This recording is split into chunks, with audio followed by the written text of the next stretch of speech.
something. Like, I mean, you're stay consistent with, like, we are humans, we are love, like, and I'm very glad to have your voice here again today. Thank you again. Tell us, where can we find this One Great Work Network? Talk about it.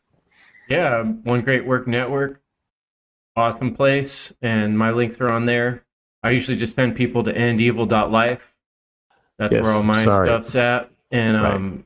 or freedomundernaturallaw.com. We're gearing up for Funnel 5 in February 21st and 22nd. So that's something for people to check out too. Awesome. Yes, I will have those links. All of those links will be below, and people can scroll and click and learn more. So yes, endevil.life. Tell us about this End Evil. That's the name of your podcast.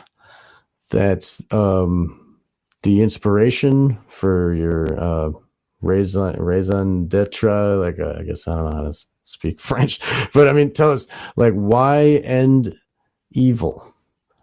Okay, well, before I even go there, I just wanted to say that episode we did with the Black Pill Digest, that was a big marker point for me, because getting to be on an interview with Freeman Fly was a real big deal for me, because back when I first started looking at the skies and wondering about the weather engineering, and that came after 9/11, wondering what the hell happened there.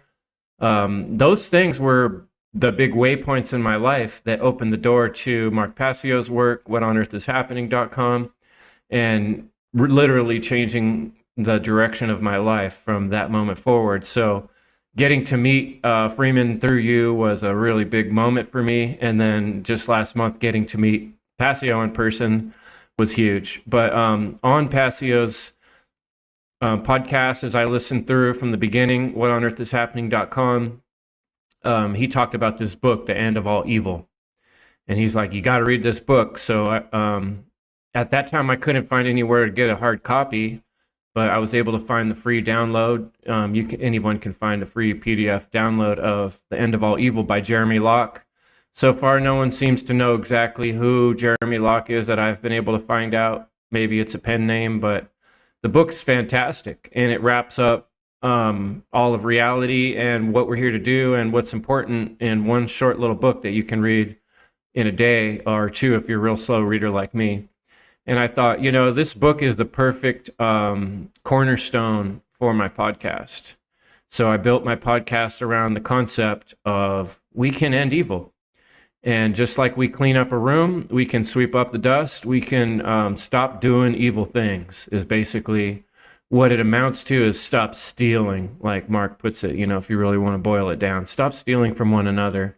And all these forms of stealing that we do are, we could go through all that, but, that's basically the essence of the podcast, is to help redefine this concept of evil, because I think people tend to think of evil as like stuff out of the movies, a Satan with horns, these dogmatic religions that teach you that evil's like eating the wrong thing on the wrong day of the week or growing your hair wrong or something.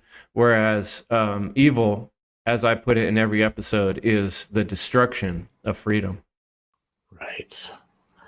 Yeah, that is the real dichotomy. There's freedom and not freedom, slavery, right? I mean, you got love and fear. Like the slavery comes from the fear, and the freedom comes from the love. I think it's pretty black and white. I mean, it's really easy for even children to understand, like, what is evil and what good is. I mean, that's the basis of the religions, to keep people on the path of, and the religions we know that they are used for control purposes, but still, I mean, I'm kind of getting off track here, but this End of All Evil it's not just a book, it's the mission, right? It's why we're reincarnating again. Like, we're here to clean up this godforsaken earth that it's getting really dark around here. And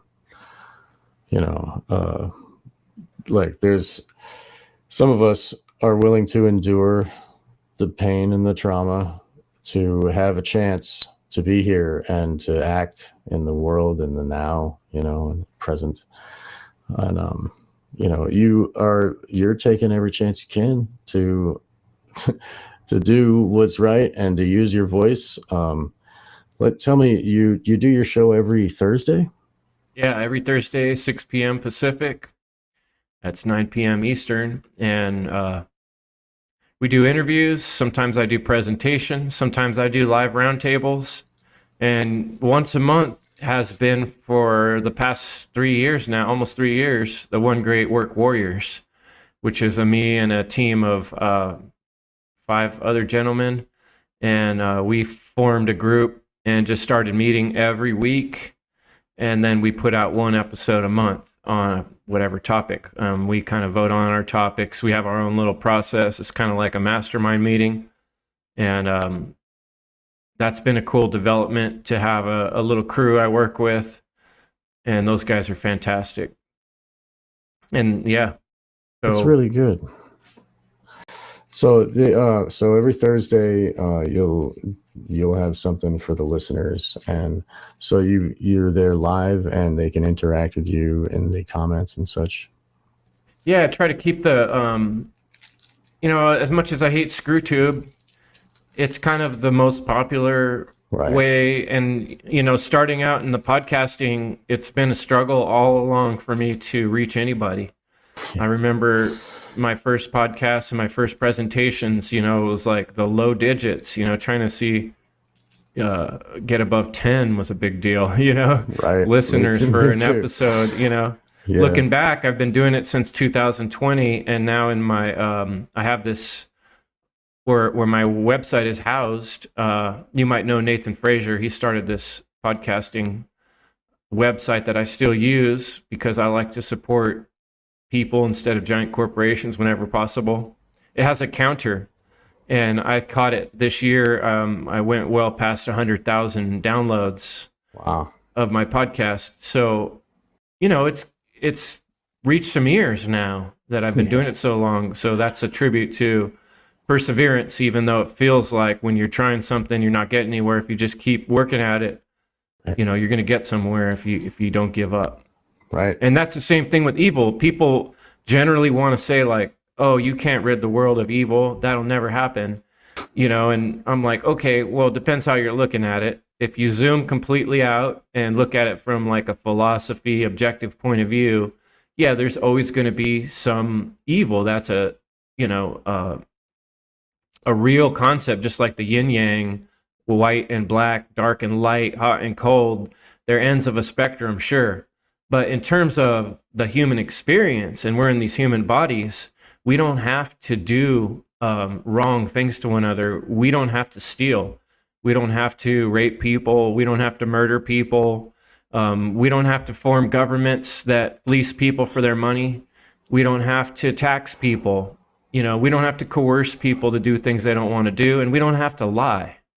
And really all we have to do is refrain from doing those things, and the world can clean up, and we can create a better future for our children and their grandchildren if we just stop doing those shitty things. And so that's basically the message I chose to bring to the public. And those shitty things, that's normal. It's the culture that we do, and we're trained to think that it's okay to do the shitty things, and that's how are you going to survive if you don't steal from your neighbors? It takes a lot to knock people out of that mindset of like, even like Alex Jones. Our friend Mark was on with Alex Jones the first time he was on. I remember watching that day, and after Mark like went off the stage, and he was talking about natural law and talking about like doing right and good, to like this chasm of anyway, But so like after Mark is gone, Alex, he does this little bit where he looks in the camera and he says, "I'm gonna eat my neighbors." I'm, I was like amazed that it's just like a few minutes later after Mark is like, "Oh, we can be good and not harm anybody," and then like Alex is like, "Oh, when the world is done and there's chaos everywhere, I'm gonna eat my neighbors. I've got kids. I gotta feed my kids." Like, whoa, dude. I Didn't don't get the know. message. You said you look at my show, I'm always positive, and Right. I do really try to keep the positive vibe going. I do really try to find the silver linings. That being said, I don't always feel positive. In fact, sometimes I feel pretty bitter. I feel like over and over I put the good forward out in life, and I don't get it back. People are constantly cheating, scamming, coming up short, being dishonest. And if you call people out on that, they don't want to admit that.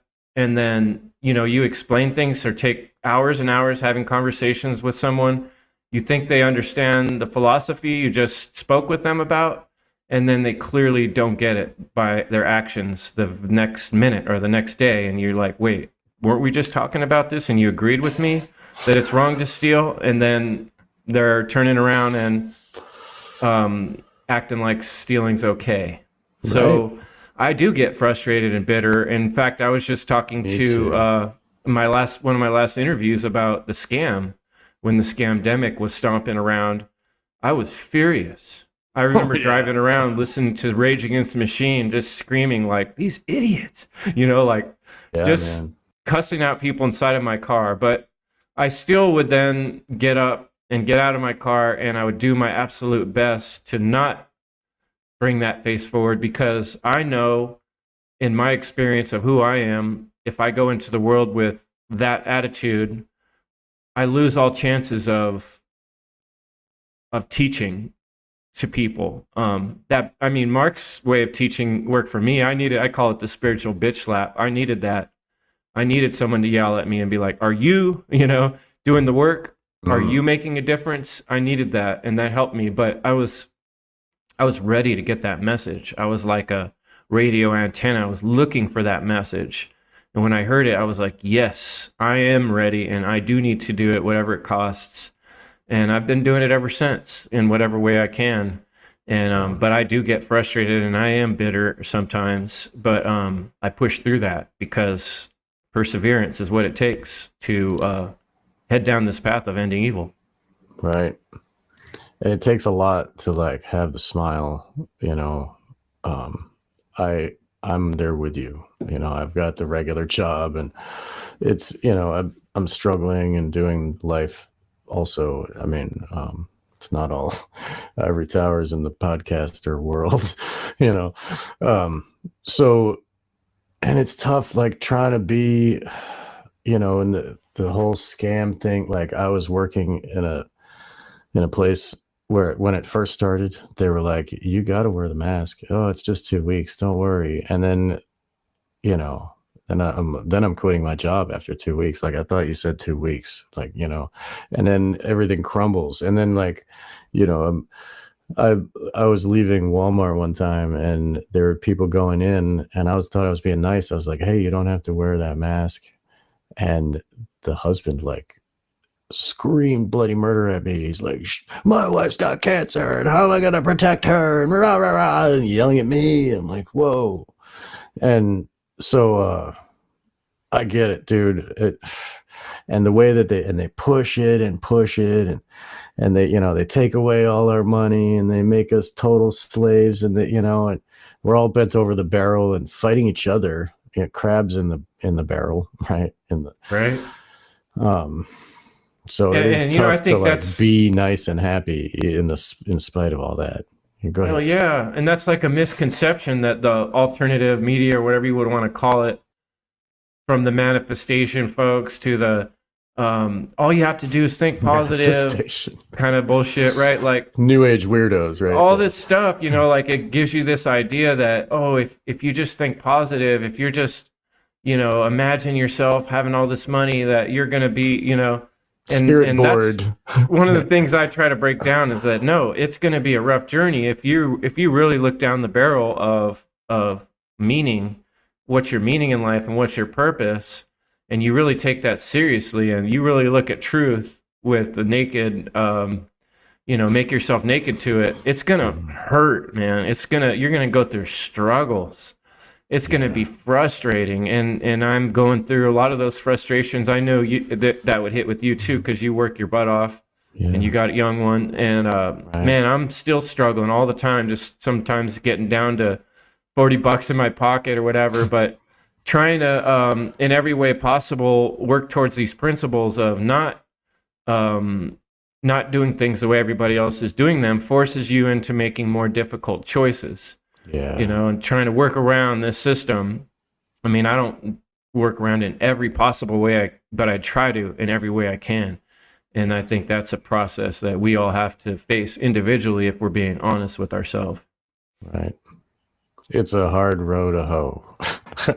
I mean, just even trying to eat good food, like that's a full-time job. Yeah, they don't really sell any. Yeah. So you got your own space to have a garden. That's right. I mean, that's really the best. If you can, you keep the chemtrails off it. But I mean, even that, like it's like everywhere, like all angles, and it is. We talked about it in that just the chemtrails idea. Like they're putting it on everybody, and there's more of it in your house than it is outside because it concentrates with the way the windows and the circulation. I mean, and that's only the tip of the iceberg when you consider the EMF and electrical and how it's all working together with the other technologies to fry you from the inside, and dude, yeah, like the people jumping out of the building, tearing their clothes off because, like in 9/11, they're jumping out of the building, tearing the clothes because they're being microwaved. You know what I mean? Like their insides are boiling and they're like, because of the, anyway. Yeah, it's Jesus, dude. And you're, like I learned about, you're up in Northern California, right? That they'll go up on Mount Shasta and they'll take snow samples and it'll be like all this aluminum. How the hell did that get there? Oh, we don't know. I don't know. Like on the surface of the snow. Okay. But anyway, it's tough. It's a really hard battle to stay, just to keep your own consciousness and your body clean.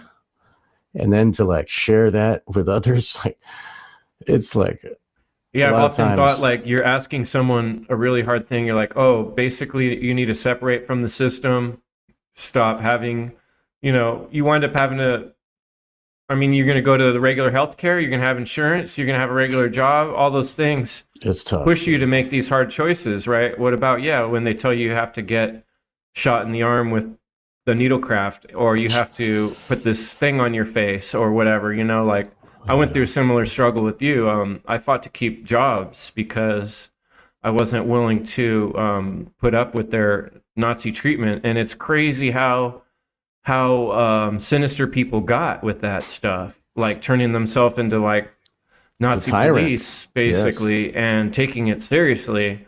And you're looking them in the face saying, really? Really? Really? Okay, I guess I can't work here anymore. Okay, I have to go find another way to work. The struggle's real when you take this stuff seriously and start really trying to live by principles. I'm not perfect by any means, but I sure am challenging myself to try every way possible. Set that example, right? That means a lot and to be there doing the show and to be still doing and still struggling,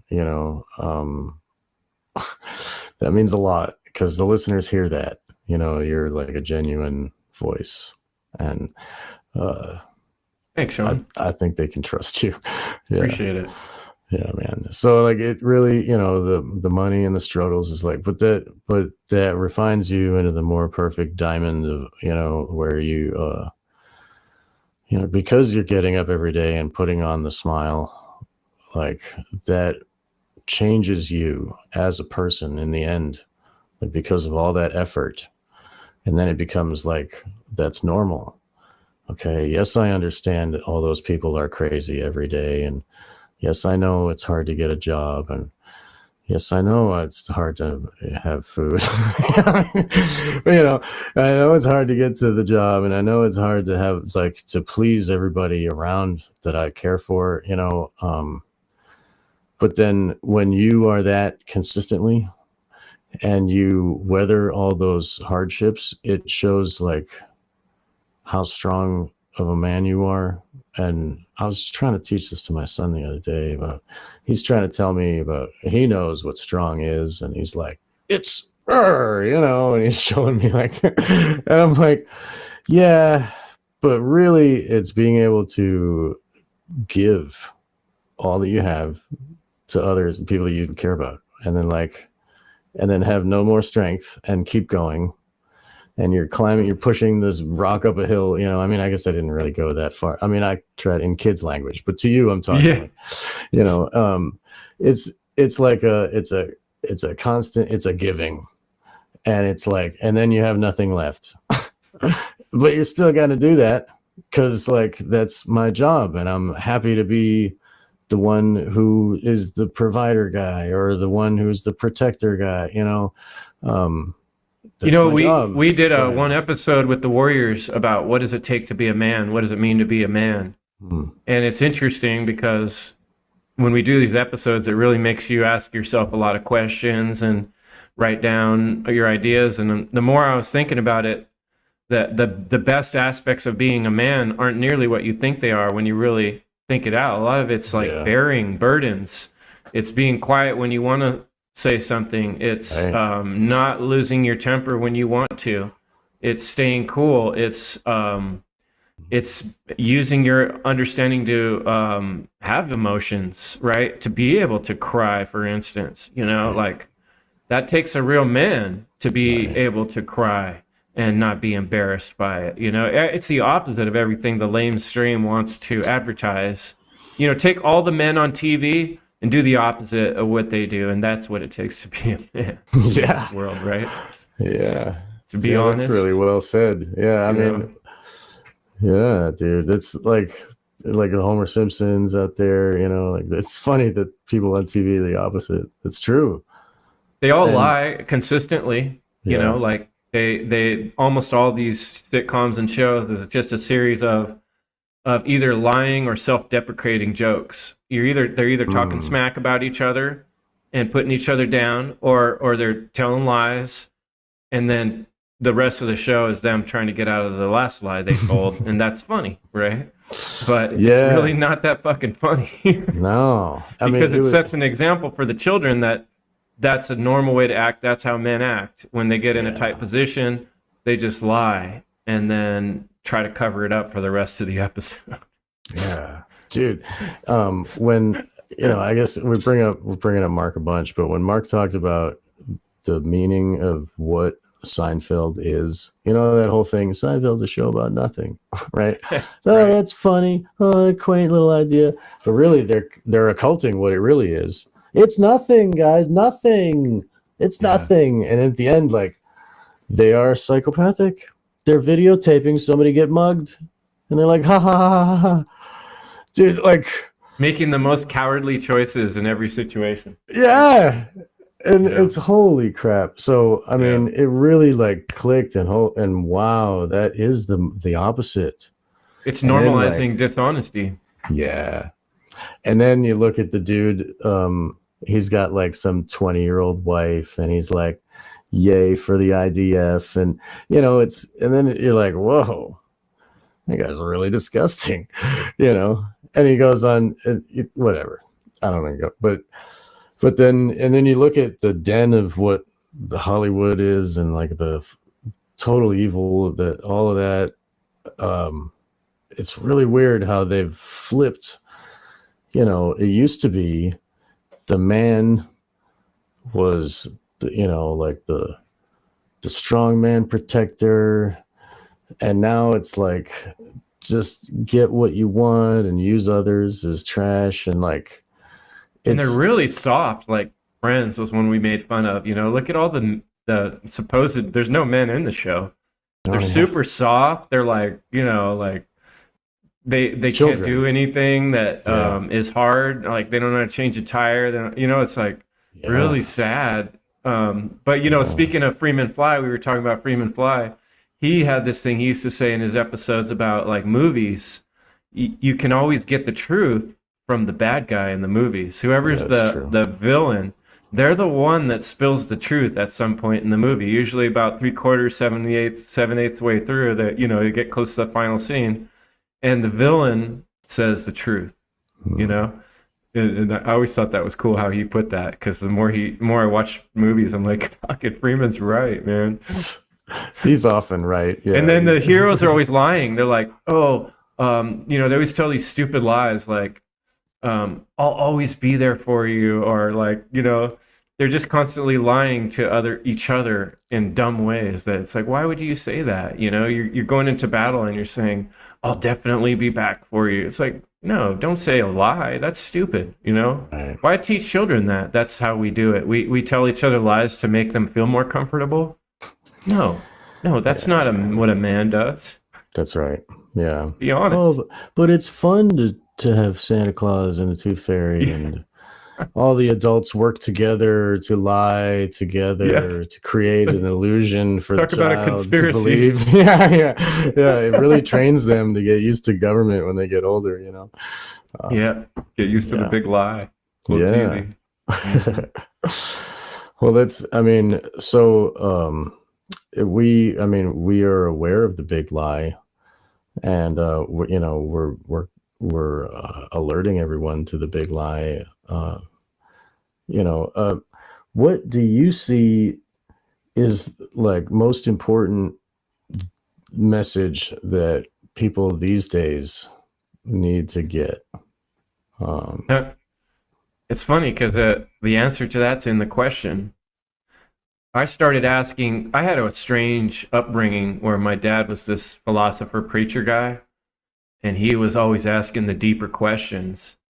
And I got in a bunch of trouble in fifth grade. I got sent to the principal's office. Somehow I got like 7 checks on the board one day. You're only supposed to get 5. I exceeded the maximum checks. And I remember he put me on this like regimen, and I was supposed to meditate for 15 minutes every day and then write him a little report. And the questions were like, who are you? What are you doing in your life? What do you want to be with your life? And I had to answer those questions for him and write reports for him. And it seemed hard at the time, but looking back, it was one of the most powerful things he ever gave me. And I remember going around at the age of like 13, 14, and just asking everybody I knew or ran into, what do you think is the most important thing? Right? What is the most important thing? And it's interesting. Most people will say success or money, sadly. A lot of people will say family, which is a better answer, but it's not the most important thing. And being able to answer that question, I think is the most important thing, is being able to think deeply about what is the most important thing. Why are we here? What is the most important thing for you to be doing with your time? is the most important thing to think?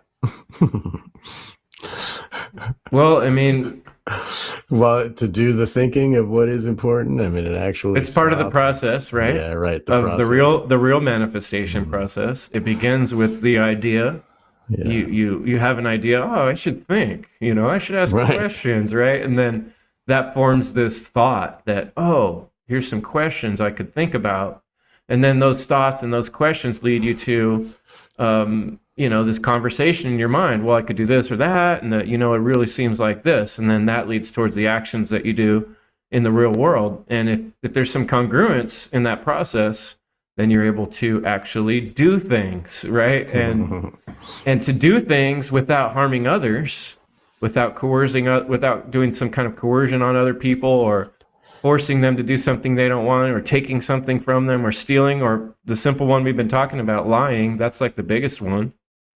If you can take actions based on those thoughts and ideas on what's important, and those actions are right, in other words, they're not stealing from people and they're not dishonest, then you can live a life of meaning and purpose. And you can die knowing that you your experience here, this amazing gift given to you by the universe, that you did something worthwhile with it, you know? Yeah. So doing something Yeah. worthwhile that's important, finding your meaning and your goal, yeah, that's what's most important. To know thyself and to do your true will, those ideas.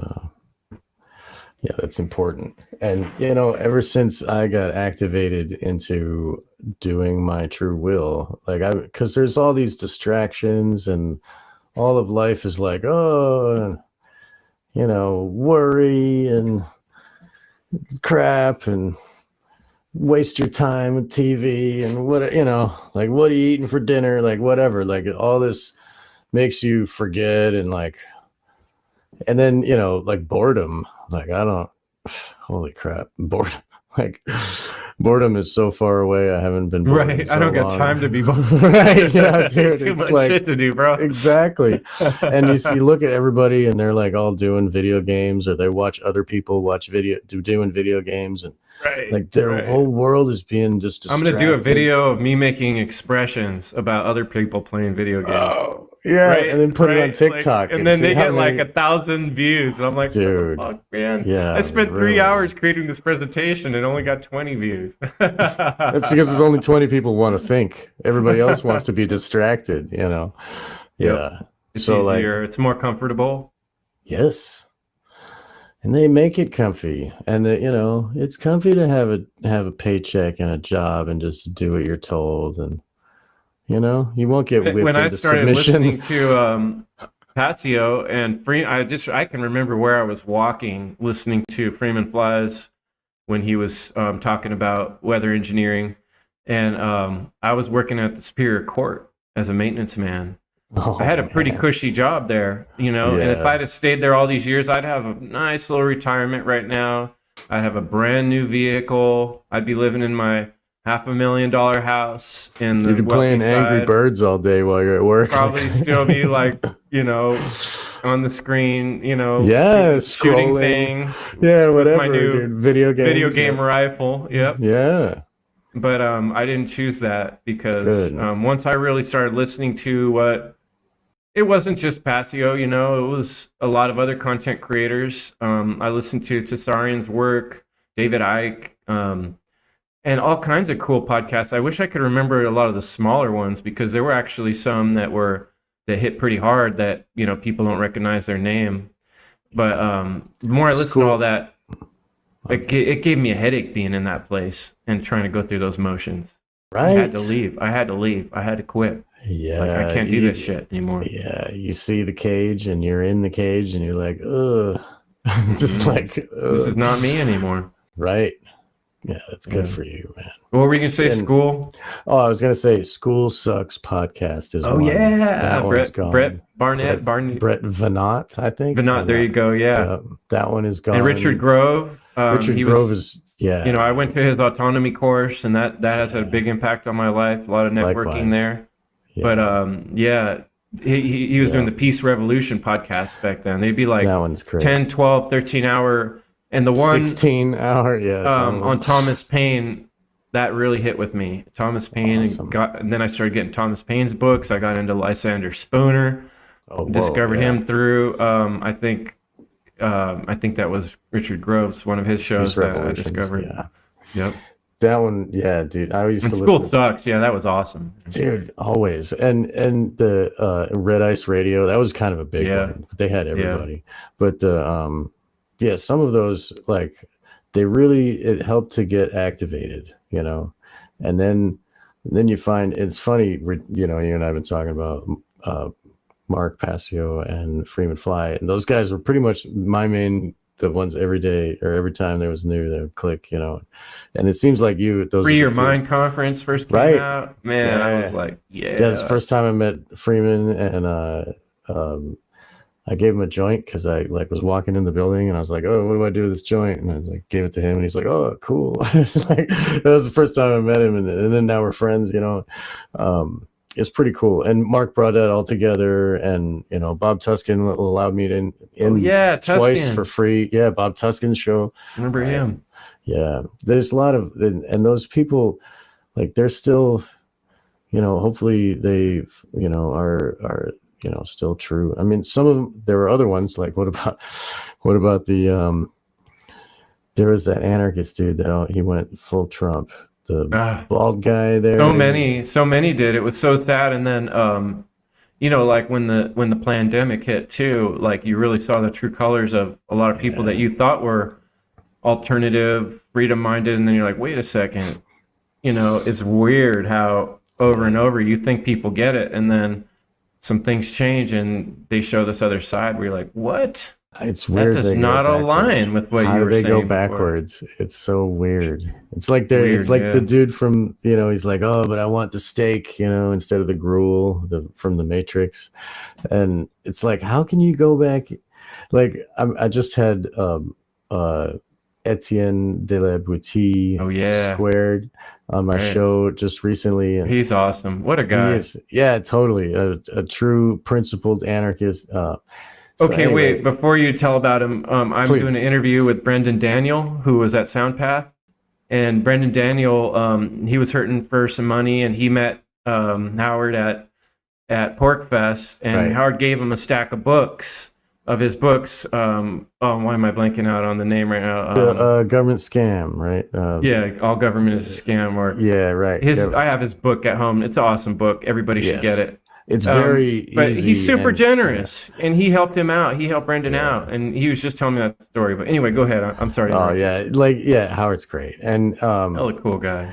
he was saying that it's a one-way revolution. Like once you pop out, you can't squeeze back in the tube. You know what I mean? You can't, like, once you understand, I own myself, you own yourself. Politics is a mind control system. Like government is mind control. Like freaking religion is mind control. Like once you like get it, you can't be like, okay, I'm,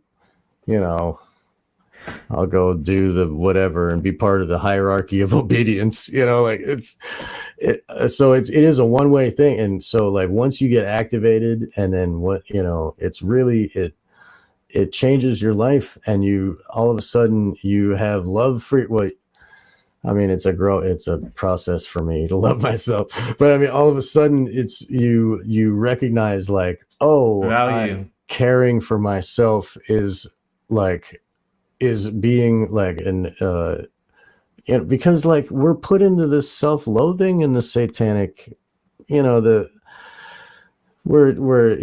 got Captain Planet telling us, oh, too many of you on the earth, you gotta go be in a dumpster or something and kill your family. Eat the bugs. Right. Yeah. Only have small families. They would say that on this.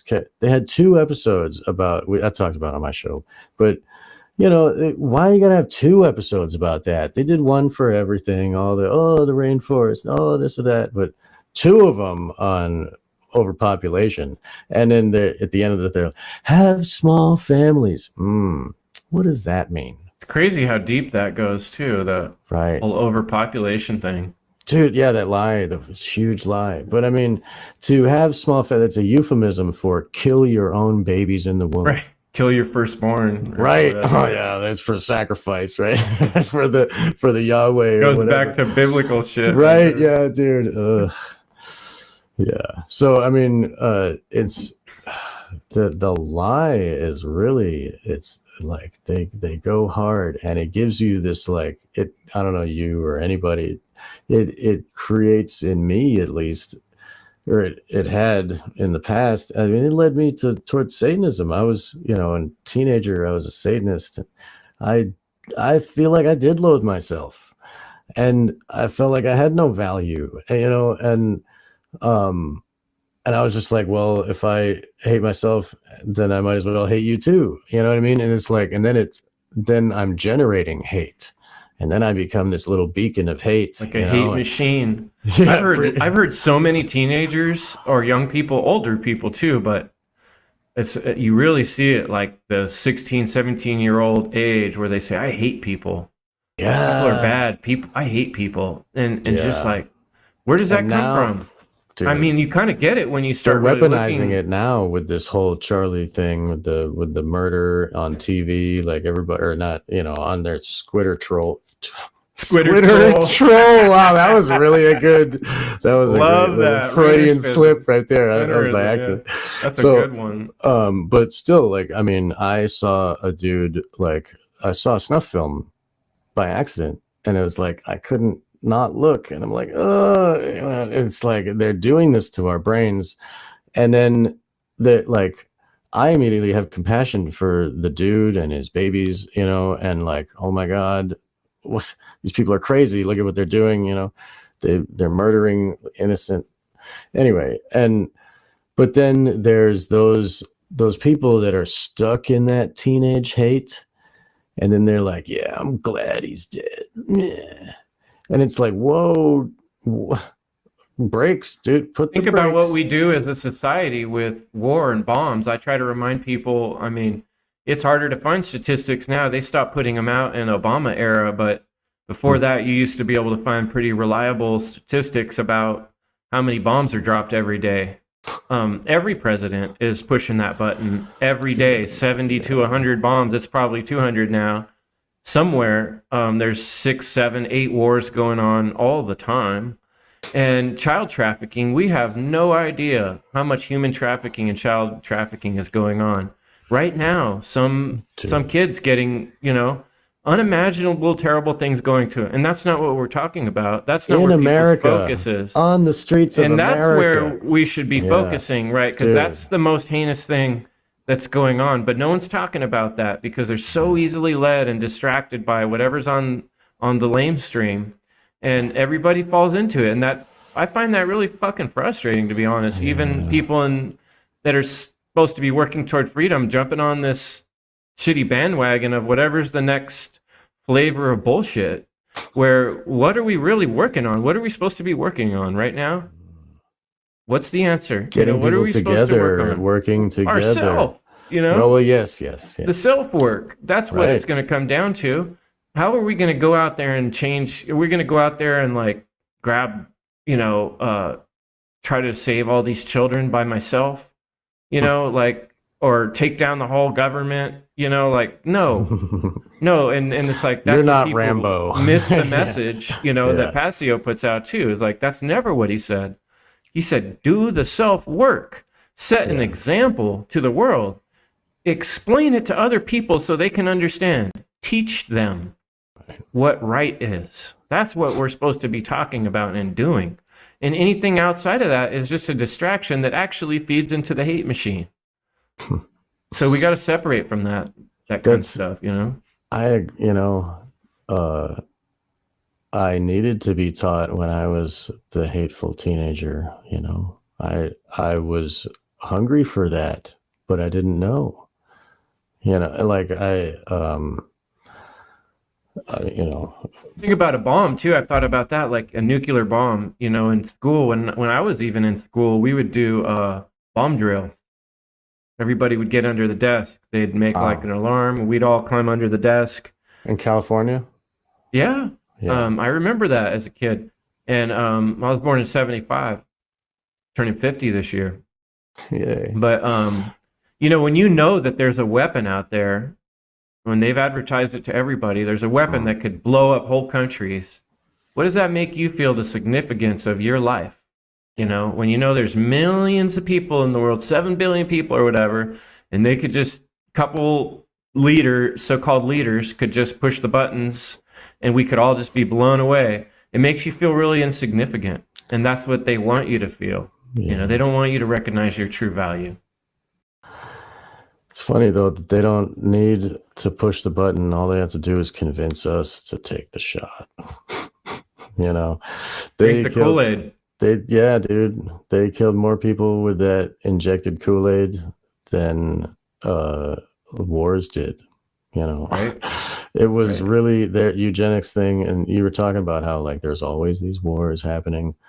But, for a minute there wasn't really any, the whole world was busy with this virus thing. They weren't really doing war. I mean, they were even protesting and stuff. And they stopped the protests, except for the ones where they burned and the lefties were going mad. But I mean, and the whole world stopped. Okay, we'll all fight this thing together. And it's like we're fighting ourselves. And it's like an autoimmune disease on Oh, ourselves, right. Exactly. Yeah. That's a good metaphor. Yeah. And I just spoke with Tom Blue Wolf recently. It's not out yet. I got it recorded. And he always says this, talks about how his favorite greeting when you greet another person is "How are the children?" And that tells you everything you need to know about the person and his culture and whatever. And tell me about, how are your children? Are they treated good? Are they healthy and happy? Are they growing well? You know what I mean? That's the future, right? And then we look at what is happening to our children here, and there's proof of the Epstein crap, and we can get almost 217 votes to release the file. Oh, you need 218. Sorry, a few. It's like, oh, don't worry, it's all a hoax. Oh, right. It was. Oh my god, dude. Let me get to my next talking point here. Right? Yeah, we need to send more money. That subject's uncomfortable. Can we talk about something a little more comfortable? Right. Like I'd rather send more arms to Israel so they can bomb the children over there. And we know literally it's a country of children. All the adults are killed already, and we're gonna start. We're letting it happen. I mean, what? The world is satanic, and how are the children? Like, I was watching this thing last night about LA, and there's this street, Figueroa, whatever Ave, and it's all the hookers are there. And I listened to this guy talk about, he was like a pimp, and he goes down there and he works for the gang to enforce no girls are allowed to be here without a pimp, and they all have to pay to this one gang. And if you don't do what we say, we're going to put you in a bathtub with bleach. We're going to put you in a cage, and we're going to feed you cat food, beat you senseless, brand you with tattoos. I mean, and these are children. 11 years old girl, 13 years. It's I was sobbing. And this dude's like, yeah, I'm tough guy. His ego into the microphone about I do this to bitches. Oh my God. It's kind of similar to what government does to all of us in a way, when you think about it, allegorically, right, or metaphorically. Way to steer it back into anarchy. Perfect. Dude, wow. But really, we are the children, we are kept in a childlike state, and the government just whips us and beats us. We're supposed to be working for our pimps, yeah, and helping ourselves out to get that money. Wear down them heels. Yeah, yep, dude. Yep. It's really fun. Otherwise, we'll shove your nose in the poop. Yeah. Yeah, dude. Put them in a cage and feed them cat food. Hold them hostage, sell them to other countries for their organs. That's what's happening to the children in our country. And nobody wants to see that. And there's these people on podcasts that talk about, oh, whatever, it happens. That's just, some girls like it.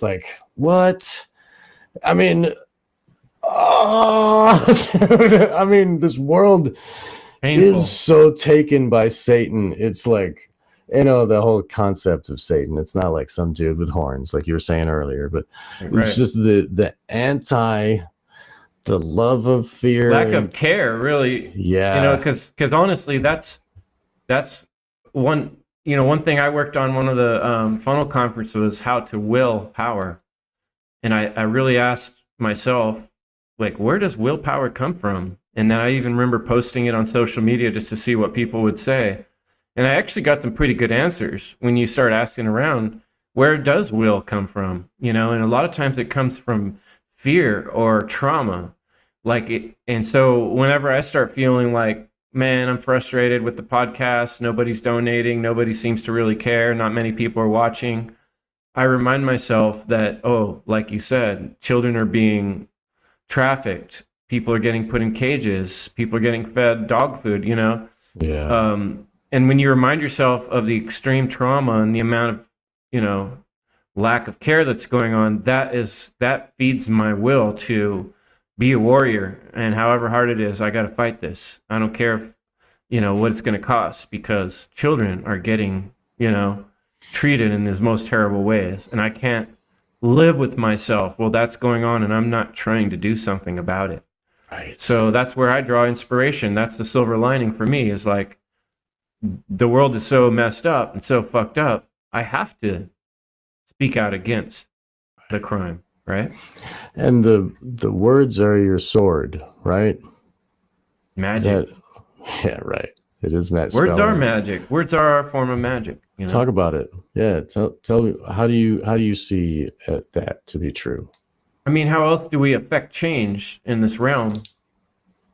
One of the best ways we can is word, and especially if we don't want to. Okay, you could hit somebody with a stick and make them do what you want them to do if you're really good with the stick, or you got a really big one, or a big weapon. You put them in a cage and you feed them cat food, right? Or if you have a gang, you can force people to do. But if you're someone who doesn't think that's the right way to go about things, well, how are you going to affect change? What are you going to do? What is the way that we help people, not do these terrible things? I'm always thought about MADD. There was that agency, MADD, Mothers Against Drunk Driving. Oh, I remember that. I think the original woman, the story I've heard, and it doesn't matter if it's true or not, it's still a good story. Her son died because someone was drinking. Maybe it was him, maybe it was his friends. Right. And she's so upset about it, that drives her will, that I need to create this organization. I need to get in high schools. I need to start teaching these kids about what happened to my son so it doesn't happen to other people's sons. So she's dealing with this grief of losing her child by expressing it in such a way that she's going to go save hundreds of thousands of other people's childs. And she's never going to get her child back, but she can live with herself now, knowing that, I messed up with my kid. I didn't teach him well enough, but I helped teach, 1,000 other kids. So, that's the magic of words and willpower when they're put together for the right reason. Yeah. Yeah, that's really well said. And, I think about there's this, I talk about circumcision a bunch on my show. And I watched this documentary, American Circumcision, and there's this Marianne Milos, I think is her name. And she was a nurse, and she's describing about the first time she realized what it is, and what, she's helping the doctor do the thing, and the baby's crying, and as the doctor's doing it, he's telling her, this is completely unnecessary. We don't have to do this. And she's watching this baby cry, and then she realizes she did that to her kids, her boys. Right. And that changed her forever. Ouch. Yeah. And now she's it's now her whole, that's what she does. Saves babies from trauma. Educate people on what you're really doing there is a satanic ritual of traumatizing an infant right when they're coming into the world by, destroying their most intimate part of their body. How terrible a thing is that? And man, props to my mom a will who said no. God bless her. Yeah, I really appreciate it. That's great. Love you, Mom. Thank you. That's wonderful. Yeah, I hope there's a lot more moms out there that are soon to be moms that hear that and be like, oh, I want my adult son to be proud of me and happy that I protected him. Yeah. You know what else she did was when I was in early years in elementary school, they wanted me to go on Ritalin. They said I was hyperactive. And they were putting all the kids on Ritalin back then. And my mom said, hell no, you're not putting my kid on a drug like that. Good. And I thank her every day for not doing that. I don't know how many men I've met who went through years of trouble, hallucinations, mental problems because of taking that extreme crazy ass drug. Yeah. unnecessarily, because they're trying to force us in this box. We're supposed to sit in rows quietly. Like, what? Hmm. For generations and generations, little boys have run around with sticks and fought in the forest and learned to find what's under the rock and jump in Yeah. the stream and hurt their leg and fall out of a tree. And now we're supposed to sit there like an automaton and stare at this person who claims to have authority over us. And we're supposed to remember all these details. I mean, school hella traumatized me. Talk Me about school too. sucks, right? Yeah, It me took me too. years after school having nightmares and stuff where I realized, like, I didn't know back then why it was so wrong, but now I understand why. They were Yeah. claiming authority over me. They were trying to force me to do unnatural things to my own spirit and physicality and psyche, you know. Yeah. And I rejected it wholesale. Luckily, I decided not to grow up, and I decided that I was going to find a place inside of my own mind where I could chill, even when they were all doing their bullshit around me, and I wasn't going to really listen to it. That's true freedom. Yeah. Well, I mean, so like what were you Damn, getting we at? covered a lot of topics already. Yeah, we're gonna it's really good. Okay. So the will is created, so like when the baby is traumatized, that trauma creates an induced helplessness and fear. So that is designing that child's will for when it's an adult. And if if we can raise babies that don't have trauma, then they can like operate on a love signal instead of like Hmm. afraid and like protect me and no trusting, um I think that's where, and getting back to where Tom was saying, Tom Blue Wolf said, what about the children? And so like that I think is important to Oh, hell have yeah. that. um to, Tell me about what is important when it comes to like when you are thinking about the next generation and what they're going to have to overcome. I mean, I get like to do more of what we're doing now would be helpful, and keep talking the truth and keep teaching the minds of the nescient. Uh, but what do you beyond that? What do you think we're going to be dealing with and having to overcome our next generation? What do you think about that? Well, what you were just saying kind of brought this thought into my mind about something I've considered a lot. I call it fractionalization. When we break things down into smaller and smaller cells, right? Like the Matrix, right? Where you have all the human beings are in these little capsules, all separated from one another. They have no interaction to each other. It's very difficult for any of them to recognize that they're in these capsules, because in the dream they're in, it seems like everything's normal and everything's cool. And our society is heading there at an accelerated speed right now. And so, like what you were saying about traumatization of an infant through circumcision, early on trauma, it fractionalizes a person, just like they talk about multiple personality disorder, right? It's because some trauma happens that's so extreme that a person cannot deal with it, so they separate their psyche into different personalities because this personality can deal with it better. And it's kind of a similar thing. It's cutting what otherwise should be a holistic thing into pieces. Normally I have my tree of life behind me, and that's what represents to me. The tree of life represents the interconnectedness of all reality, that everything I do affects everyone around me, and what everybody around me is doing affects me and all of life. And so the more that we chop the limbs of that tree, which is care, essentially care for life, care for each other, care for our community. We don't have community. We don't have tribes. We're all off in separate little pods and capsules, driving our own little coffin cars in our own little box screens. The more people are separated, the less ability they have to connect with the divine essence of reality, which is interconnectedness. And so we're heading in a direction where it's going to be harder and harder to see that interconnectedness. That, if you spend time in nature or you spend time with actual people having conversations and relationships, as difficult as those are, they teach you a lot about empathy and care. And I've often thought about it like animals, right? Well, when animals are born, like two lion cubs, they fight. It seems like fighting, but they're playing.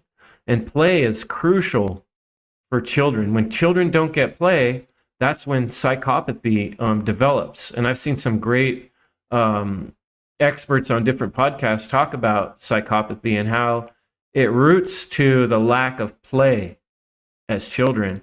And so when you see the cubs fighting, or the kittens, right? The one gets hit by the other one. It's like, ooh, you had your nails out. That kind of hurts. That's where we begin to learn empathy through relationships, through playing with people, and be like, well, if I actually want to hang out with this other person again, I can't just hit them in the face with a rock. Otherwise, they're not going to want to play with me. Or when they hit me with the rock, boy, that did hurt. So I shouldn't do that to other kids. So we're growing up in a society that we're so far off on this technology thing. We've chopped off all these limbs of care and empathy. Kids aren't getting a chance to play with one another. It's all interaction through digital sources. And so communities have been broken down. They called it like the mixed salad or the diversity, like trying to introduce these concepts to us when we were in school, that we need to mix people together. But maybe that's not really good, because what's happening is we're losing the ability to have a tribe, to have cohesion in a group where we rely on one another and understand that if we don't have the men out there protecting us from the bears can come in and just take the children away, right? So we need to rebuild tribes. We need to rebuild our connection to each other in real human form, our connection to nature, so we know how cause and effect works. And so we build that holistic brain that doesn't get fractionalized into little pieces. And that's my concern. It's worse than death is torture. Torture is worse than death. That's why torture is so heinous. And we're going into a world where you're born into torture. Yeah. Because you're cut off from human empathy and your tribe and your community and your feeling of purpose in that tribe and community, by being able to do something of value that protects and cares for the rest of your people around you, Yes. And like they'll deracinate us from our ancestors, and that's the roots of the tree that we're the limbs of, Exactly. And then they give us, they put us all in the pods, and then they give us new, like, oh, you're not a member of this church or this community. You're a gay trans clown that wears a, like it. I don't know what it's like so many millions of classifications that there's no way for people to connect. Right, but then they'll connect through the computer with another gay clown trans clumper whatever, and then they have, we have a tight knit bond community based on nothing. People we've never met, we've never shared any pain with, we've never shared any joy. Right, pain and joy. But what they are sharing is like, I like to put it in the poopa too. Let's put it in the poopa, let's dress up like a cow and whatever. Like, it's like that. It's clownifying. It's clown world, like Mark with the shoes, and the horn. Yeah, right. Yeah, like what the hell? It's like a mockery. It's like a full-on mockery at us. Yeah. And for us to accept it and be like, oh yeah, like, to see I'm old. Like, I remember the puffy jacket music videos of the rappers where they got this big puffy jacket and they're like yelling at this camera, this wide angle lens, and it's all weird, and they're all like moving their arms and stuff, and they're all doing that. And it was like everybody started wearing puffy jackets. It was just like, what the hell? Like, what is it cool? Like, no. It'll be like 100 degrees out, and people's wearing that shit. You're like, what? And they're all trying to be Missy Elliott with the weird glasses, and it's like, dude. I mean, in the cities you see it's worse, but I mean, yeah, I guess where I live or where you live, it's probably people wear normal clothes, but still, it's just like the idea of like you want this is your community, like the deadheads, right? Like the whole leave your family, leave your home, and just go on tour forever, and just be in this one moment of like this perpetual moment of like seeing the white light high on mushrooms with like, hearing the same songs again and again. Like, I mean, I love the free form, the jazz style, rock and roll and folk and I love it. I do like the music, but still, like, I mean, the idea of like how they would just go through all these communities and just scoop out all the people that were, creative artists or whatever, like and then they would get stuck to like Velcro, and then it would just like clean out all of society, just keep going around in circles, and then the cops would be able to smell them and they'd be able to catch them and put them in jail. And it was just this grinding, just this grindhouse of horror, I guess. I don't know. But what I'm saying is that like it's a fake tribe given to you. Yeah. Yeah. And like when we should be like at home and like, I love grandma. I don't care that she doesn't like the dead. Right. I love grandma. Like, That's like a shout out to Mark Devlin too. The decline of music, it has gotten worse and worse and worse. And it's creating fake tribes. It's creating fake bonds between people. And the reason that people fall for that, the reason is because there's a deep desire in us to belong. yes. We want to belong to something, and that comes from a deeper. I always point to Viktor Frankl. His book Man's Search for Meaning had a profound effect on me because after going through the concentration camps, after seeing his family all die, getting burned in the ovens, he's asking like, what is the deepest aspect of a human is choice at the end of the day, right? And what really drives us is our search for meaning. That is the deepest drive in the human psyche and being, is to have meaning. And they're preying on that, and people don't understand what that is. We want to belong. We want to have purpose. That's what I'm saying about a tribe. When you belong to a tribe, even if all you are the person that maybe flattens out the leaves so people could sit by the fire, maybe you're the person that just collects the sticks for the fire. Maybe you're the man who goes out and catches the meat. Maybe you're the lady that beats the fur until it's soft enough. But you're serving a purpose that's helped protecting everybody else in the tribe, and everybody else in the tribe knows that because they're wearing that fur that you oiled up with the grease from the fat that the man killed, because he risked his life. And they all know that. And we all know, like, without thinking about it, that we're serving a purpose that's helping all of us survive. I've heard it called Ubuntu in different countries, yes. And that's being hidden and occulted. And the way it is like you're saying, this crappy, shitty version of it, like, oh, now we listen to this kind of music that, join this tribe, and you just, because you like something, now you're part of a fake tribe. But you don't actually serve a purpose, and you don't actually get that feeling of meaning. So it doesn't actually doesn't actually feed your deeper meaning, purpose inside of your soul to be here for a reason, and that's going to put people in a state of anxiety and depression and addiction, to all kinds of shit. It's a big business to keep people from finding a meaningful life.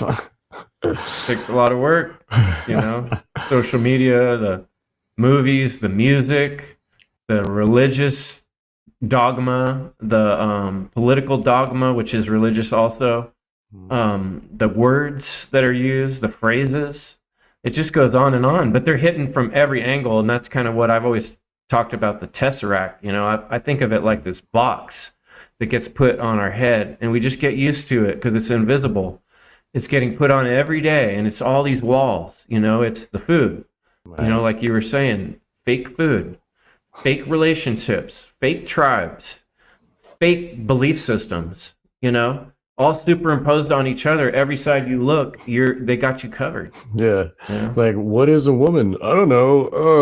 My brain is in a Right? box. It's like, Yeah, I don't 1984. know. It's like the box with the fucking rats in there. Like, You see that ah! cartoon In Shadow, the animation? Oh, He did no, a I know. really good job in that one. You should check that on In YouTube. In Shadow. Shadow. I It just shows watched like Iron these. It Giant for shows the these first like. time. Oh, that's a great movie. Dude, I loved it. It was I like great. that Yeah, my movie. son and I loved it. So what was it? In Shadow? Yeah, In Shadow. And then All that right. same artist who did that animation did another one. I think it's called Kingdom, something Okay. like that. And that is just amazing. It shows exactly what I'm talking about. The box that's going on the heads and the injections, and then the Oh, shitty food, the candy, and it's just like pouring in the mouths of the people, and their minds are just oh lost in all man. this distraction. Kind of like Wally when they're like floating around on those chairs and they got Yeah, like what's the they, Slurpee today? yeah, yeah, dude. They're all fat and they're all like their brain is in the screen, like they don't see where they're Yeah. going. And What kind of dude, Slurpee do you get? it's funny. Like I mean, that's really what it is. Like Yeah, and the whole world's screwed because no one wanted to clean up the trash. yeah, Just like I was saying, no one wanted to end evil. Like, oh, we can't end it. Just leave it in piles. yeah. You We'll know, just escape off the we'll just planet. go to another planet. We'll Fuck just it. get a new house, whatever. Like, just move. I just It's throw it crazy. away. Yeah. Oh, dude, the throwaway society, that whole And plastic, and oh my god, that what? also points to what we're talking about, the lack of valuing the gift we've been given from the Yes. creator. It's the most amazing technology created by the universe is your body, is a human body. 9.0, right? No human body has ever been created that's amazing as the one you're sitting in right now. It's the latest technology of the universe. And that is the most valuable thing to have. Every weird wandering spirit in the universe wants to be in one of these, and you got it right now, and you're activated, and you have this moment to live, and you want to throw it away on some bullshit, you know? Don't do that.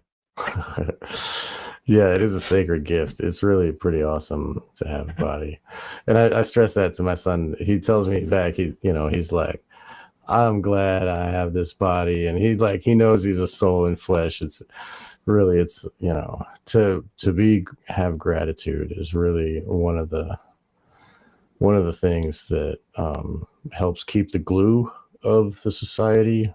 And when all those people are doing their own little, Gratitude. yeah, it's like, because then when the woman is beating the hide and the dude is like risking his life, killing the boar or whatever, and all this, like, they're doing that because they're showing care. Like, I guess gratitude and care are kind of sewn Kind of together. So, interwoven, right? yes, yeah, yeah. And Yeah. that's And a that's real also kind of money that's the real currency, right? currency, right? Gratitude. That's also the importance of self-defense, right? Like my self-defense teacher says, whose job is it to protect your life? You know, whose Well, job it's, is it it's to your protect your body, so child's you life, protect. Yeah, right, right. And right? I'm But the they don't want you steward. to see that, right? Those who are occulting this knowledge all through time, like no one wants you to know that. That's what bowing is all about. It's Mhm. showing your neck. It's exposing Right. your neck. You can't really attack the king if you're bowing down. So they want to train you from the time you're born to kneel down and put your head down. And that's Mhm. exactly what all these aspects of our society are doing. So you don't respect the value of your ability to defend your own neck, right? Protect your neck.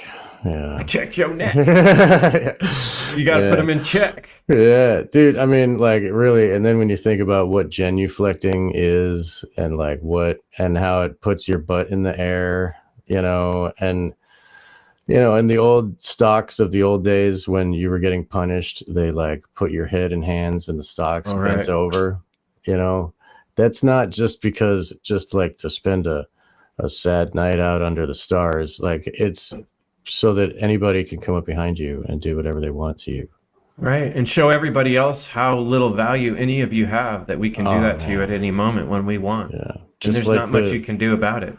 Just like the girls getting bleach baths and put in cages. Like, it's the value of human life. That is what this pimp dude talking on the microphone was like. once you break their spirit, you can do whatever you want to them. That was the quote. Yeah. Break their spirit like a horse, you know? Right. Jesus, dude. And that's ownership of people, like, and that's straight up slavery. Taking away the choice. The fundamental thing of being a human is having the choice of doing what you will with yourself and your will and your hands and your voice, you know. And you do that by traumatizing them, by fractionalizing people's mind through trauma, so they don't recognize the holistic value of what they have, because they don't have it anymore, because they're trapped in one little small part of themselves, and they're hidden from their inner child because it got split up. Right? Yeah, dude. Like when I was hearing about kids in cages, it's like, oh yeah, that's the same thing the SRA babies have to deal with, you know, and like the people, you know, those black op programs where they got shit, right? Yes, they got kids in cages and like airline hangars and like, you know, electrocuting them. Yes. Yeah. Right. It's to teach you to fractionalize your brain. Yes. Right. Same goddamn playbook. The freaking the pimps on the streets of LA are doing the same thing. And then the pimp was also saying like he wants to become great and then go to other countries and buy women and go do the organ trade. And like that's what it really where, you know, that's where you get up in the it's like climbing the ladder, you know, like, oh, I can be the greatest. Right? Like, what? It's more like descending into the pit, right?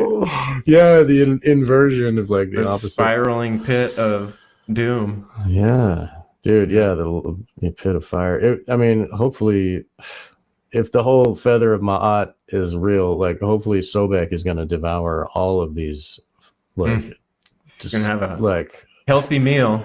Yeah, dude, it's gonna be a field day. Like, I mean, we're really churning into the evil shit. I'm sorry I keep getting down there. I'm one of those like my show's not always happy. Yeah. Hey, you know what though? I mean, like you were saying, I've looked at Wake the Dead. It's incredible the work you've done. Oh man, thank you. How many episodes you've done and how many amazing people you've interviewed. I was scrolling through and just like, damn, dude, Sean talked to that person. Holy shit. You've talked to so many people and done so much amazing work. You have a whole career. And so, you know, we each speak in our own flavor, right? And like some people need, like I said, I needed the spiritual bitch slap from Mark Passio. You know, the way you speak's going to reach someone, and, you know, certain people are going to be turned off by my positivity, and they'll be like, why is that guy so positive when shit's so fucked up, you know? So we each have our own way of doing it, and your way is all good, man. It's you. Thanks, it's Sean McCann, and I love it. Thank you, bro. I love you. Thank you for saying so. It's great. Hell yeah. You know, I should be saying heavens, yeah. My friend Jerry is trying to get me to do that. Stop saying hell. That's a good idea. That'll reframe the mindset. Yes. Heavens, because the words and spelling and that whole mindset, like that's very important. Like bless you. Is that be less? Be less. You? Yeah. Oh. There's always something. They built our language. It's like, you can't get free from the cage, dude. I mean, but yeah, like unless you move like an arrow, you know, and you're never completely free if you're in a world of slavery, but at least if you're moving like an arrow in the direction of freedom, it's like Richard Grove said, instead of being just a slave, now you're a prisoner, which is better because a prisoner wants to escape. That's true. And some prisoners do escape. You know, there's hope once you change the mindset. Yep. And, you know, it like to be a traveling arrow is like, you know, when you're on a motorcycle and you're going on the highway and you're going faster than the other cars, you are safer because you see all the cars in front. You know, you don't have to worry about the ones behind. You know, you just whatever. It's a lot harder for you to get distracted when you're moving like an arrow too, right? Right. And like, you know, I used to be homeless, and I learned from other homeless like to always keep moving, because when you stay in one place, they were called hum bums, as opposed to the traveling ones there's a different word. But anyway, like the hum bums would be the real sad cases that just and then they stay in the wintry place, and they, you know, and they hold the sign on the same corner, and the locals see them every day. They're not going to give them money anymore. You know what I mean? And they just like still Right. hanging People on. steal their shit because they know where they're at. That too. Yeah. Yep. And Yep. yeah, I'm sure that, I mean, yeah, like about that type of shit in California. There's a lot of them people flying signs. I mean, you're up in the nice, clean. No, dude, I had to chase the homeless people out of this property I'm on right now. People moved out, we're gone for 2 days, and there was people moving in trying to set up shop. 2 days. Oh, and then the government works with them, like, oh yeah, they squatters' rights and shit. Like, oh, dude, I guess. I mean, I feel it too. Like you're saying, I've briefly been homeless, but I've had close people in my life that have gone through periods of time, and I have a lot of empathy for that situation. And in fact, I've noticed a lot of times people that have done a lot of drugs or have been homeless, they have a deeper level of empathy than other people. And in a lot of ways, they're quicker to see some of the things we talk about because they've seen the shitty side of it more than most people have. They've felt the boot on their neck. They've been locked up for not really doing anything wrong, but just trying to get some food or sleep the night or trying to find somewhere to use the bathroom. And so when you go through that, it does make you really see how fucked up the world is. So I'm not hating on people for being homeless at all, but I'm just saying, right. That being said, I don't want people shitting on my property. Right. Yeah. Well, if they keep moving, then they wouldn't be trying to set up shop in your place. They would be going, they would get what they need and be going. They wouldn't be sticking around. And if they keep moving like the arrow, then the negative karma doesn't accrue where they're just becoming a burden on others. Like a mooch, right? Right. And yeah, Freeman, he told me, he has great stories about living like on serendipity and traveling around the country in the school bus and all that. Yeah, he inspired me a lot. Yes. Yes, he inspired me a lot, and I went to visit him a couple times, and he's very hospitable and generous and kind, and he gave me the advice to like always keep going, keep moving, don't. And I was like, okay, and I recognized it really did help, and it helped for my psyche too, to like see a new thing every day and to like have new experience and like to not.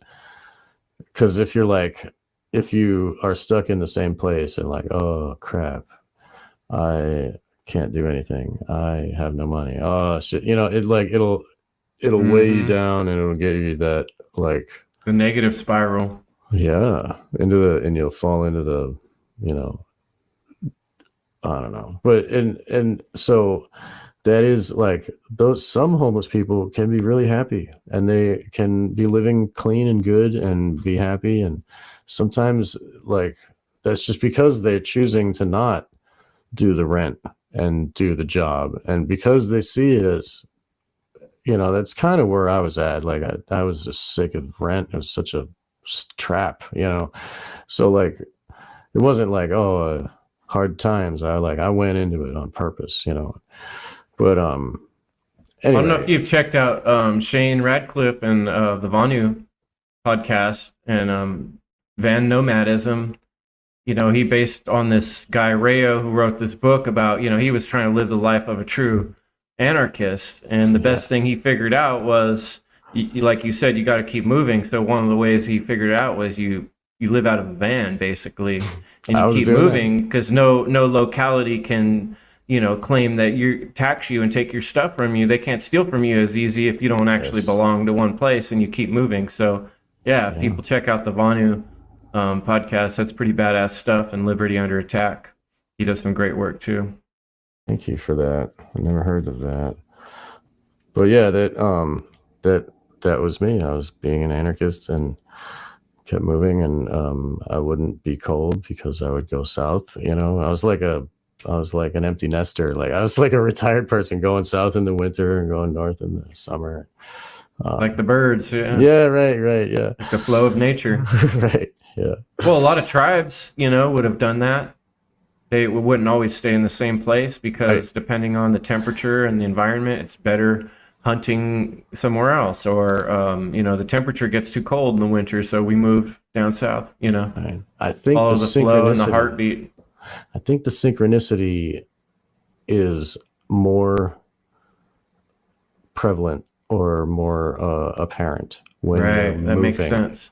Hmm. Because if you have been in this town for 2 weeks, you've already used up all the energy. Like and then when you go to this new place, oh, you meet this new person. Oh, they say this new thing that tells you go to this new place. Like, and then you fall into like where you're supposed to be, because like your higher self wants to put you where you need to be. Right. And so like I needed to be with Jennifer to go to California and look at LA and really get a good look.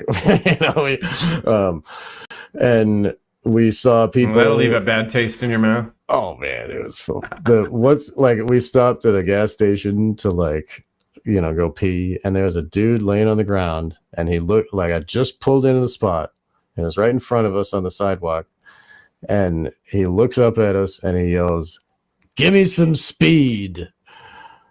I was like, wow. We're going to use some speed to get out of here. How about that? I was like, try cannabis. He was like, like kind of shuffled it. And then he was like yelling at the women, like, give me money, like, give me change. And he was laying on the ground and he had his arm out. And like some like beautiful, like successful woman, like had to walk all the way over to him to put the money in his hand. He couldn't like get up off the ground even to receive money. It was really frustrating. But anyway, and the people though, they had their iPad, I went into the gas station to pay with cash. They thought I was crazy. What's cash? And then they like had to look up from their iPad to interact with me, and I was like, hi, I'd like $20 on pump one, and they're like, huh? Just this dissociative stare. Yeah, wow. Oh man. And everybody put up, their mirrors, like their car is mirrors, their shades are mirrors, the buildings are mirrors. Like it's really weird. I don't know if you ever noticed that, but LA is like that is, yeah. What it's bringing me to though is change. This is one of the things when I wrote this book, I realized one of my biggest takeaways is that change is one of the most inherent aspects of reality, and accepting change, like vibration. All reality is vibration essentially, which is constant change. It's a dynamic. Life is dynamic. Reality is dynamic. The past and the future don't exist. Only this moment exists. And I used to say there's only two things that we know for sure in life: death and change. But when you think about it, death is just a change, right? And so there's really only one thing, and that's change. Everything's going to change. And so you either learn to accept and flow with change, and that's like you're saying, that's where synchronicity, you're going to find it. That's where you're going to find discovery. That's where you're going to find realization. You don't find any of those things by not being accepting of change. So learning to accept change and embrace change is one of the most important ways to do any kind of self-work, or to the magic we talked about in the world. It's all about change and accepting and appreciating change. And if you accept the change, then you're not having fear, right? And then you're not basing everything on like, oh no, everything's going to change. Like the Buddhists say, like, we suffer because we want to cling on to this thing that's going to change, and like, no, like it becomes not real, right? Because that's not reality's already changed. Yes, but like, the baby wants to keep suckling the mother's breast, and it's like, oh, you're grown up now, and like, oh no, the way we want to keep things the way it is, and like that comfortness. And I guess I don't know how to describe it properly, but I've got this fancy microphone in the podcast, but I don't know how to talk. Yeah. But like the nature of the suffering is the not is the grinding against the change. Like, oh no. Right. Like the limb, right? The limb of the tree that gets brittle, it breaks. But the Yes. one that, can flop and let the snow fall off of it or move like this when the wind blows Right. is Yeah. supple and strong. That's like I remember it talks about that in the Tao, right? Right. The Yes. strong branch is the supple one that can move and be dynamic. Right. The brittle one is the one that breaks and snaps. Right. Because the movement is constant. I mean, even temperature is movement. Like it's like all light is, I mean, sound. Like it's pretty heady when you think about it. Yeah, right. Life is change, Yeah. Either get with it or you're going to get smashed by it or rolled over by it. So your life has changed. Like you've had like this. You've created this piece of artwork, and now now there was the before time, and now you have this piece of work here, this Oh, the book that yeah. changed my life. Tell me Oh, about this. Chris Jansen, forward by Will Keller, and yeah. people can get this book. Tell us where we can find it, and then tell us a little bit about that. Well, I hope people go to endevil.life and click on the store tab. And that way you get a signed copy from me and I send you some stickers, and Evil Podcast stickers. You can find it on Amazon, but I prefer that you do it that way if you want a hard copy. I recently put a thing on there where you can just get the PDF for a $5 donation to the podcast. For people that overseas, man, the shipping's so expensive overseas. That's been a struggle, but I've still been doing it. I sent it to somebody for more money than they paid for me just because I want people to have this book. And you can also get the book, The End of All Evil, on that same page if you scroll down. And I see. yeah. So, but yeah, the book for me it's been like a bucket list type thing. I always wanted to write a book that encapsulates the wisdom that I want to share with the world and future generations and my kids and everybody else's kids. And so this year I was like, I'm going to write this book this year. That's my goal. And I learned a big thing about setting goals through this process of writing this book. And somebody asked me, did you already have the name before you wrote it? And I did, actually. And that's part of the thing is, how do you reach a goal if you don't set a goal, right? So if I didn't open the door and say, I want to create a book that's going to change my life, how am I going to change my life? How am I going to write a book that's going to change my life if I don't create that possibility, right? And that's, I think some people have trouble with this manifestation process, understanding how it works. You have to change. You have to be willing to say, I want to do this. I want to set a goal to do something. And then, the other interesting thing that happened more specifically was Sarah Cross, my friend Sarah Cross, who's also on the One Great Work Network. She told me about how she got her book written, and she used this Amazon Kindle publishing thing. Whoops, sorry about the mic bump there. Okay. No, it's okay. And when I went on there and started filling it out, it lets you send like a really inexpensive copy to yourself so you can read it. And that really helped my process. And so it asks you, as you're filling out all the prompts, what's the date you're going to publish this book? And so I was like, well, I want to do it this year, but I got to come up with a date. So August. I'm going to have it done by August. And the closer I got to August, the more real that date became. And actually, I decided, oh, no, now I need to have it a month before that so I can do a pre-release. So June 31st, I was done with that book. And I was blown away that I managed to do that. So you want to do something in your life, you want to change your life, you first have to believe in yourself. This is the positive way of belief, that it can be done.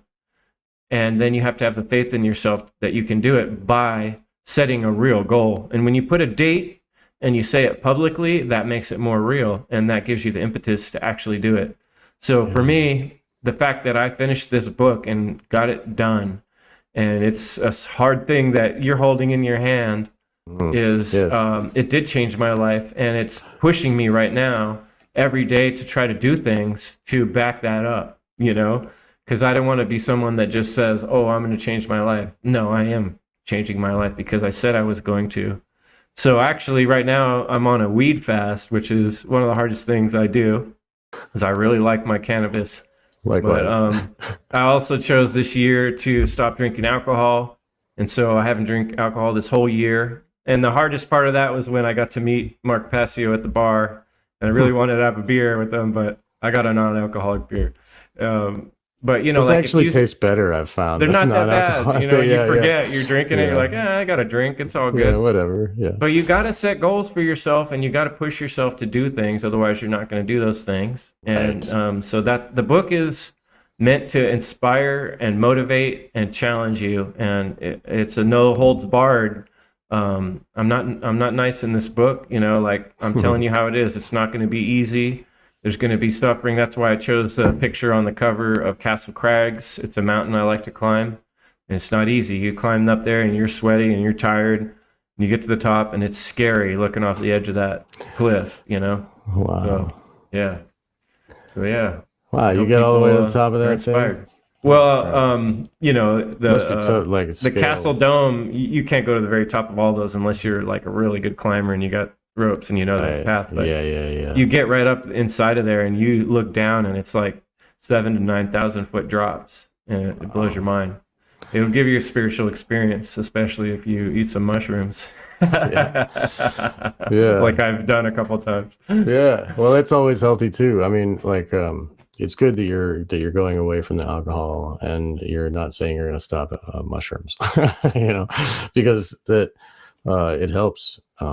Oh yeah, I recommend people to challenge yourself in that way. I mean, obviously not every day, I mean, you doing can't. things. It doesn't work that way with your brain. But go ahead, please. Yeah, no, I was just Yeah. saying everything's in balance. Yeah. Yeah. Right. Right. Yeah. So this is like to set the intention that's like an occult principle. I mean, even like Yahweh or whatever said that like it speaks first and then it happens, In the and beginning was the Word, and the Word right. was God. That's Luke Yes. from the Bible. Right. And even the dark occult have to say it before it happens. Mm-hmm. You'll see that. Oh And yeah. they're all like, "Oh, revelation of the method. Oh, they want to show us." No, they don't. They're occulting it. They're like hiding it in the art and stuff, but they're still showing. They're Like when the still. villain tells the truth, right? Yes. Yeah. Yeah. Full Yeah. circle, baby. Yeah. Yeah. So I'm really glad that you got this intention done, and you done it. You finished it in half of the year. Like, man, if it was me, I would take forever and ever. Like, it's always got to be perfect. Like, that's one of the things that Mark in his class would. Perfect is the enemy of good, or don't. What was it? Right, Perfect. right. Perfect is the enemy of good, I guess. Anyway, but basically, because you can't get anything done if you're trying to be perfect. So that's my Mm-hmm. problem. But I know that these podcasts aren't perfect, so I spit these out like crazy twice a There you week go. sometimes. Yeah. And you learn by doing. Right. Then you listen to what you made. We Right. think of mistakes in the wrong way. Mistakes are just a process of learning. Right. It's finding the guardrails and like, oh, There you okay. go. And then, boop, okay. And it's that That way you didn't work got. so great. Yeah, yeah. Now I know what works better. Right. Yeah. Like that show that we had with Freeman that time. Like I got everybody there and then I was showing everybody a video. Like, I should have talked first and then did the videos after. But I know that now. So now if we ever do Black Pill again, it's still on the table. I don't know. We didn't stop because we hate each other. It's just like it gets exhausting, but because that was a lot of work, that show. But anyway, I don't want to talk about me. So yeah, this I'm very glad that you have this, and it's finished and it's available, and the $5 idea for getting people to subscribe. That's great. Not only in it that it gets people to click, but it also, if everybody reads this, then you have a community of everybody that has already read this, and then you can share the ideas amongst each other. Oh yeah, and then you all agree what what the ideas are. You know, you don't have to, I don't know. I think it's good. I hope you get a wider community, and I hope you get more listeners, and I hope you get lots of people talking in the chat, and becoming subscribers. Well, really, it's all just to help spread the truth and the freedom, the message, and educate people. So, I could care less if people like me or my book. What I care is that people get the freaking message. So, right. However that works, we need to wake the dead. Yeah. We need to slap these people up until they're awake and aware that we got to stop stealing from one another. So, yeah, that's what matters. But yeah, I do hope people subscribe and check out the website and everything. That's wonderful. And there is a donate page, and this every little bit helps here. It's even on the screen. So hopefully people will share their kindness and help to make it easier to live in this Babylon. Yeah, because I'm struggling. yeah. And help out my man Sean too, because I know he is too, and he's got a kid to take care of, bills to pay, and we're struggling. So we need your help, folks. We're putting out the hard work. That's help right. us out too. Yes, God bless you. And just on that note, there was a Bitcoin donation that I had that I want to say thank you if you're listening, because those are anonymous. I don't get like a who did it, and I don't get to send a thank you to them. So I'm saying it in the microphone. Thank you. I received it, and thank you. So I just want to say that because we said that. And so thank you, Chris, for joining us and sharing your voice.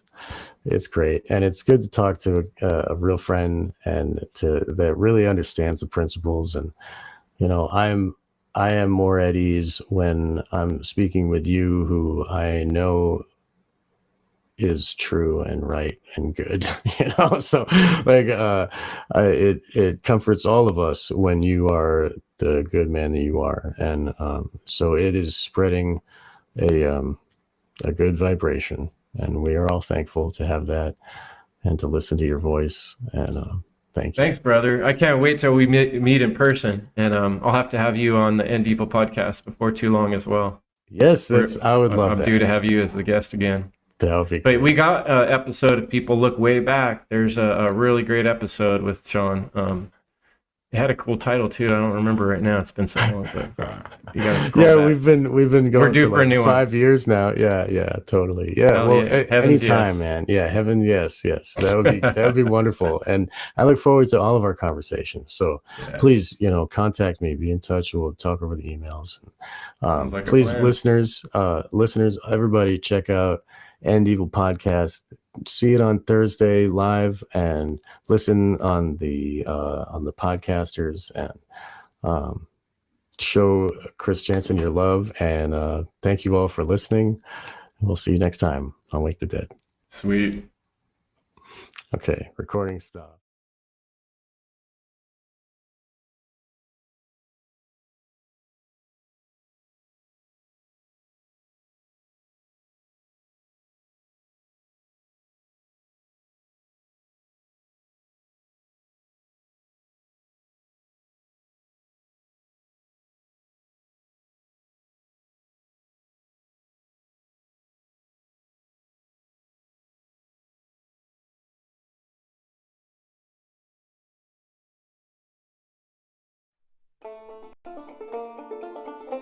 This is the End Evil podcast, where we speak raw truth. The aim is to impress you about the value of your time on this planet, to shine a light on the most important truth that has been obscured for too long, to give you the information and knowledge necessary to make true change, to move human experience away from suffering and grief and towards love and joy. Let's begin to work towards the end of all evil. Every week, we dig into natural law, trauma programming, and the mechanisms of societal control. We replace ignorance with knowledge, fear with courage, and apathy with action. As Jeremy Locke said, evil is the destruction of freedom. Go to endevil.life